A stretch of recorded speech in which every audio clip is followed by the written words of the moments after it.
Pemerintah berupaya kembali melakukan pengampunan pajak alias tax amnesty pada tahun ini. Informasi selanjutnya, pemirsa, pemerintah berencana menggulirkan kembali program pengampunan pajak atau amnesti pajak yang pernah dilakukan pada tahun 2016 yang lalu. Menko Perekonomian Erlangga Hartarto mengatakan rencana menggulirkan kembali amnesti pajak merupakan salah satu item yang masuk dalam revisi Undang-Undang Ketentuan Umum Perpajakan atau KUP yang diajukan pemerintah kepada DPR dalam waktu dekat. Menurut Menko Erlangga, selain amnesti pajak, revisi Undang-Undang Ketentuan Umum Perpajakan akan mengatur tarif pajak penghasilan atau PPH maupun pajak pertambahan nilai atau PPN.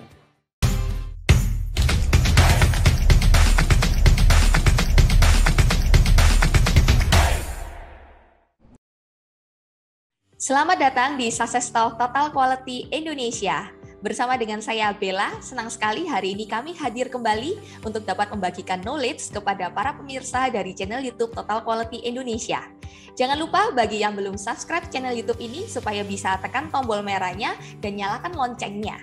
Tax Amnesty Jilid 2 atau program pengungkapan pajak sukarela telah dimulai sejak 1 Januari 2022. Tax Amnesty Jilid 2 ini begitu menarik animo dari masyarakat, khususnya para pengusaha, karena hanya berlangsung sampai dengan 30 Juni 2022.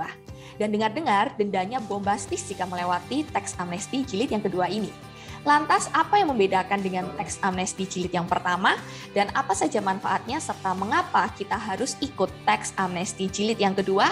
Hari ini kita akan kupas tuntas Tax Amnesty Jilid yang kedua bersama dengan dua narasumber kita. Narasumber kita yang pertama adalah Bapak Wan Juli. Beliau merupakan Certified Tax Consultant yang tergabung dalam Ikatan Konsultan Pajak Indonesia dan saat ini beliau mengajar di Magister Accounting dari Universitas Surabaya. Sedangkan narasumber kita yang kedua adalah Ibu Ika Francisca. Beliau merupakan tax attorney at the tax consultant dan saat ini beliau merupakan pengajar di Widya Mandala Catholic University dan juga Universitas Surabaya. Langsung saja kita sapa. Halo Pak Wan Juli dan Ibu Ika Francisca. Selamat pagi, Bu. Iya. Selamat pagi, Bu. Kabarnya sehat-sehat, Bapak, Ibu? Baik, terima kasih. Baik, kita semua baik. Ya. Puji Tuhan, iya. Baik, Bapak Wan Juli dan Ibu Ika, terima kasih sekali lagi untuk waktunya dan kesediaannya untuk menjadi narasumber di Success Talk Total Quality Indonesia. Langsung saja ya Pak ya, kita akan hari ini kupas tuntas mengenai Tax Amnesty Jilid yang kedua, seperti itu.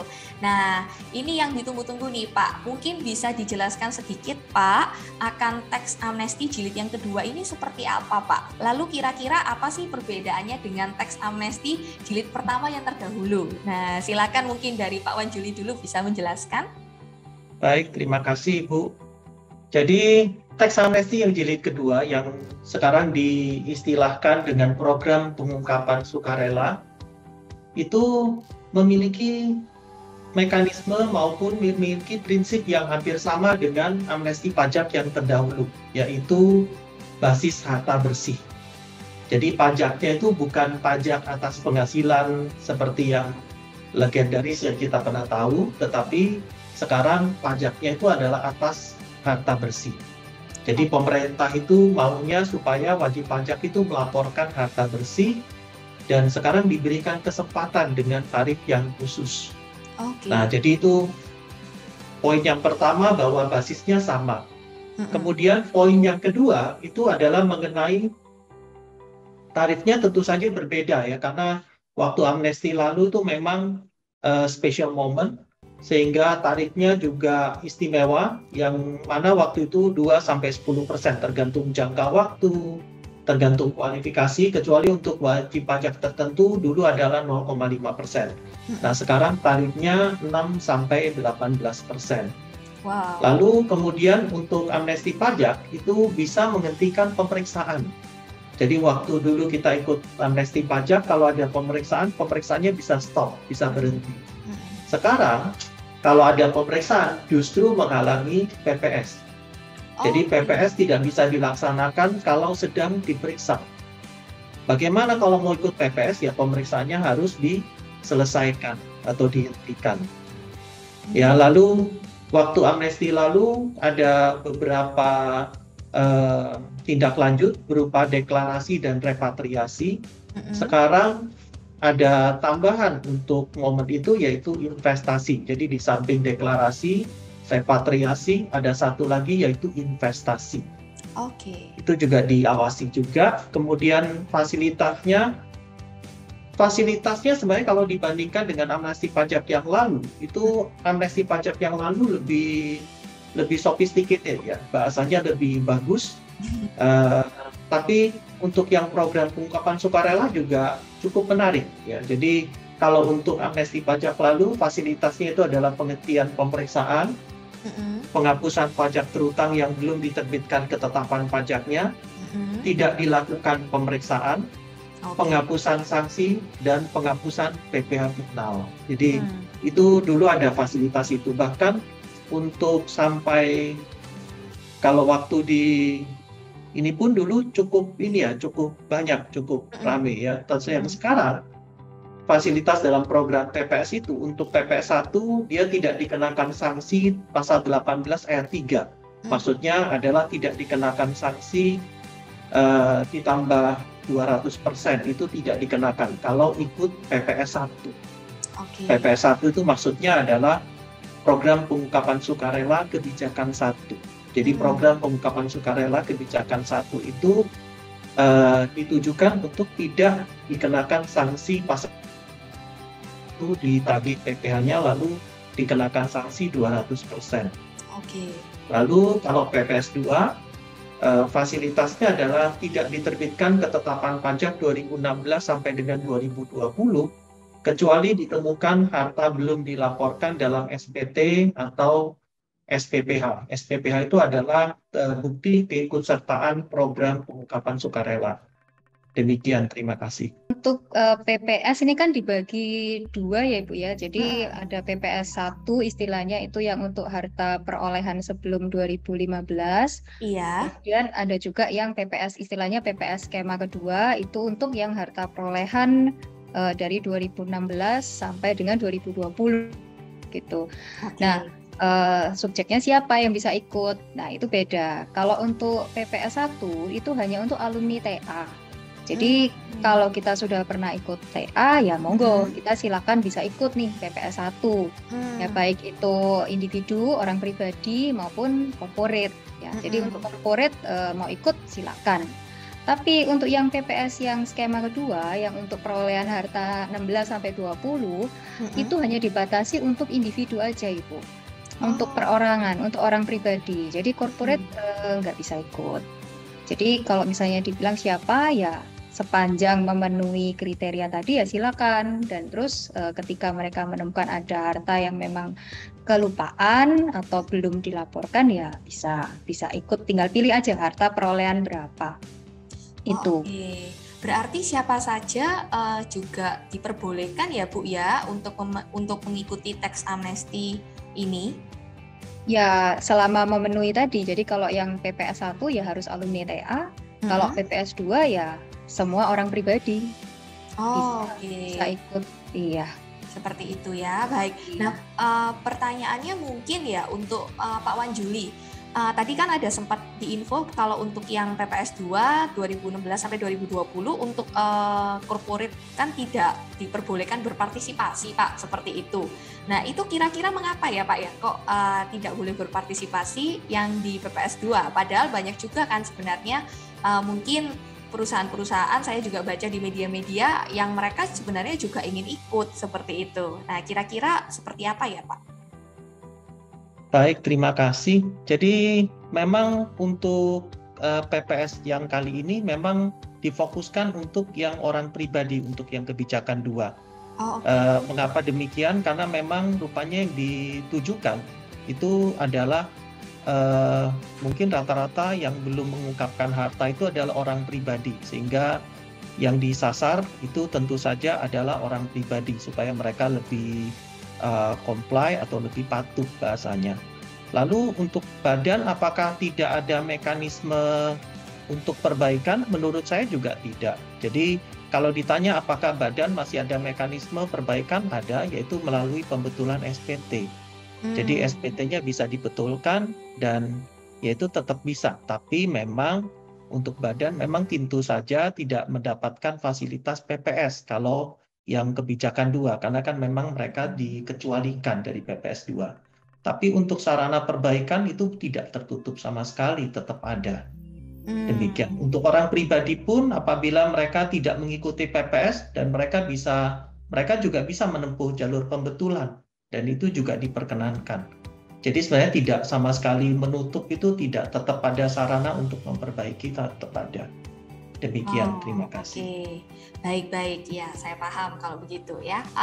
Kira-kira kalau menurut Bapak dan Ibu, apa sih sebenarnya manfaat dari kita ikut teks amnesti jilid yang kedua ini? Kira-kira manfaatnya apa sih terutama untuk pribadi kita sendiri ya, seperti itu. Apakah kalau kita nggak ikut juga nggak apa-apa, atau justru sebaiknya ikut karena ada manfaat yang bisa kita dapatkan. Nah, kira-kira kalau menurut Bapak sendiri seperti apa? Baik, terima kasih. Jadi untuk manfaat dari pengikut PPS ini yang pertama tentu saja untuk sarana kepatuhan ya. Dengan kita melaporkan aset, sepanjang aset itu sudah kita laporkan penuh, maka itu harapannya sudah menutup kewajiban perpajakan yang lain. Contohnya PPN dan PPH, kalau kita mengikuti kebijakan 2 itu tidak diterbitkan ketetapan pajak untuk jenis PPH dan PPN. Tetapi tentu saja yang dipersyaratkan adalah melaporkan harta secara penuh.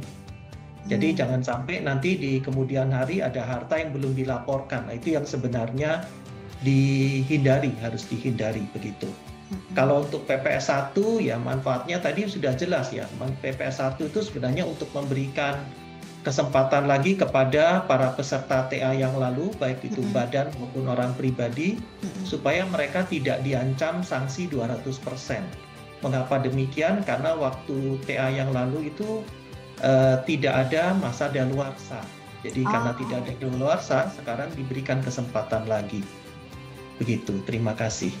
Oke, baik. Ya, kalau menurut Bu Ika sendiri, kira-kira manfaatnya apa, Bu, kita ikut teks amnesti jilid yang kedua? Yang pasti bisa tidur nyenyak ya. Kalau semua hartanya sudah diungkap, terus ya tadi ada jaminan seperti yang disebutkan Pak Wan kan, nggak kena sanksi, terus habis itu yang 16-20 tidak diterbitkan ketetapan ya. Kita berbisnis ya lebih enak kan, lebih bisa lari kenceng, nggak mikirin pajak terus gitu loh. Nggak mikirin aduh harta yang ini mau ditaruh di mana gitu kan. Apalagi kalau misalnya banyak juga yang secara fisik uangnya ada, tetapi secara kertas uangnya nggak punya gitu. Jadi kalau kita mau beli aset, waduh, ini SPT saya nggak cukup ini ya hartanya gitu loh. Nah, yang seperti itu bisa diperbaiki melalui ya ikut TPS. Itu lebih bisa tidur nyenyak, lari kencang, harus gitu. Nah, ini yang paling penting ini ya, bisa tidur nyenyak sama lari kencang. Iya, begitu sih Bu. Iya. Oke, baik, terima kasih Bu. Nah, kalau menurut Ibu sendiri, ini kan kali ini kan untuk periodenya kan memang agak singkat ya Bu ya, sampai 30 Juni ya, saya baca ya 30 Juni 2022. Nah, ini kira-kira mengapa kok periode pelaksanaannya ini tergolong singkat ya, yang kali ini ya? Kenapa kok nggak kayak yang sebelumnya ya? Yang sebelumnya kan tidak sesingkat ini ya. Nah, kira-kira kalau menurut Ibu sendiri bagaimana? Iya, kalau perbedaan periode rasanya cuma berbeda 3 bulan ya dengan yang sebelumnya. Iya ya, kalau itu sih ya memang saya juga nggak tahu apa yang menjadi dasar diberikannya hanya jangka waktu 6 bulan. Tapi paling tidak dengan jangka waktu itu ya pemerintah juga harus menghitung ya, belum sampai dengan 31 Desember nanti kira-kira yang masuk berapa dan berapa yang harus bisa dialokasikan ke pembelanjaan negara, kemungkinan besar seperti itu. Ya, jadi dengan jangka waktu yang singkat memang kita harus berpikir lebih cepat, kita harus bisa memutuskan lebih cepat juga. Karena nggak mungkin kan kita harus berlama-lama untuk memutuskan sesuatu gitu loh. Maunya kan begitu. Karena kalau digantung terlalu lama ya akan ada eksekusi gitu. Itu menurut saya. Mungkin Pak Wan Juli punya pandangan berbeda. Iya, gimana Pak Wan Juli? Mungkin ada pandangan khusus kenapa kok yang ini periodenya katanya sih lebih singkat ya Pak ya, seperti itu. Baik, terima kasih Ibu. Jadi kalau mengenai periode menurut saya apa yang diberikan sekarang itu sudah cukup kok. Karena sebenarnya kan wajib pajak itu kan dulu juga sudah diberikan kesempatan. Betul. Jadi dulu sudah diberikan kesempatan dan sekarang ini adalah saatnya apabila yang dulu itu masih ada yang perlu ditambahkan, ada yang perlu dibetulkan. Nah, sekarang ini kesempatannya untuk memperbaiki diri. Begitu. Jadi sebenarnya kalau mengenai jangka waktu 6 bulan menurut saya sudah cukup ya. Karena Cukup ya, dulu Pak, kan ya, 9 harusnya. bulan sudah ini dan masih sudah ada jangka waktu beberapa tahun setelah itu dan ya itu harusnya sudah cukup untuk wajib pajak untuk bisa mengakses, bisa untuk menilai kira-kira apa saja yang belum gitu. Itu dia tadi sharing-sharing dengan Bapak Wan Juli dan Ibu Ika Francisca di part kita kali ini. Jangan kemana-mana, kita akan kembali di part kita selanjutnya. Stay tune di Success Talk Total Quality Indonesia. Jadi memang ketika kita nggak punya dana ya kita harus mencari ya bagaimana caranya. Salah satu yang bisa kita pinjam ya lembaga keuangan itu sih. Jadi kemarin memang sempat ada wacana apakah nanti pemerintah akan membantu seperti